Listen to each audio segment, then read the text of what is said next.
Hi friends, எல்லாரும் எப்படி இருக்கீங்க? இன்னைக்கு வந்து வெள்ளிக்கிழமை, அதனால நாங்கள் வந்து இன்னைக்கு சாயங்காலம் தினமும் எப்பவுமே நாங்கள் தட்டுமாரியம்மன் கோவில் போவோம். இன்னைக்கு கிளம்பியாச்சு. வாங்க வீடியோக்குள்ள போகலாம்.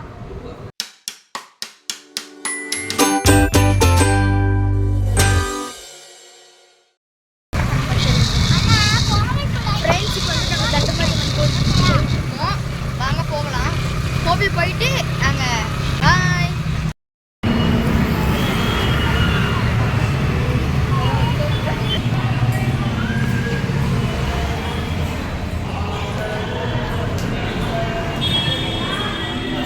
ஃப்ரெண்ட்ஸ் பார்த்தீங்கன்னா நம்ம இப்போ கோயில் வந்தாச்சு.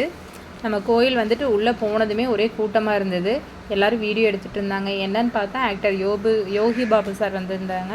அதை தான் எல்லாம் வீடியோ எடுத்துகிட்டு இருந்தாங்க. அப்புறம் நம்மளும் போய் யோகி பாபுன்னு சொல்லிட்டு அப்படியே நின்று ஒரு 5 நிமிஷம் பார்த்துட்டு நம்மளும் வீடியோ எல்லாம் எடுத்துகிட்டு வந்தோம். தம்பி போய் அவர் கூட செல்ஃபி எடுக்க போனால் அவரே ஃபோன் வாங்கி செல்ஃபியெல்லாம் எடுத்தார். ஆனால் அந்த ஃபோட்டோ கிளியராக விழுகலை. தம்பி வீடியோலாம் எடுத்துகிட்டு வந்தான் அவர் கூட நின்று. நாங்கள் பார்த்தீங்கன்னா லைனில் நின்றுட்டு இருந்தோம் சாமி கும்பிட்றதுக்காக. தம்பி தான் போயிருந்தான்.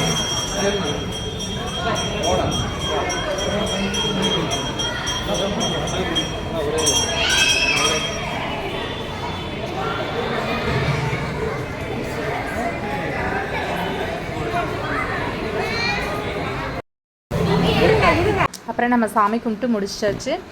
பார்த்தீங்கன்னா 9 மணி 9:15 ஆயிடுச்சு. சரி இனி போய் எங்கே டிஃபன் பண்ணி சாப்பிட்றக்கு லேட் ஆகிடுன்னு சொல்லிட்டு இங்கே பக்கத்தில் காந்திபுரத்தில் கீதா கேண்டீன் சொல்லிட்டு இருக்குது. வெஜிடேரியன் ஹோட்டல் தான், நல்லாயிருக்கும். ரேட்டும் பார்த்தீங்கன்னா ரொம்ப கம்மி, டேஸ்ட்டும் பார்த்தீங்கன்னா சூப்பராக இருக்கும். லைனில் நின்று சாப்பிட்ற அளவுக்கு கூட்டமாக இருக்கும். இவங்க ஆர்டர்லையும் செஞ்சு தராங்க. அப்புறம் நாங்கள் லைனில் நின்று எல்லாம் வேணுங்கிறத ஆர்டர் பண்ணி சாப்பிட்டு அதோட கிளம்பி வந்தாச்சுங்க ஃப்ரெண்ட்ஸ். இன்றைக்கி வீடியோ இவ்வளோ தான். என்ன இன்றைக்கி கோயிலுக்கு போய் சாமியும் 2 மாதத்துக்கு அப்புறம் நிம்மதியாக கும்பிட்ட மாதிரி இருந்தது. ரொம்ப மனநிறைவாக இருந்தது. நிம்மதியாக சாமி கும்பிட்டு வீட்டுக்கு வந்து நம்ம கோயிலுக்கு போயிட்டு வந்தாச்சு. பாய்.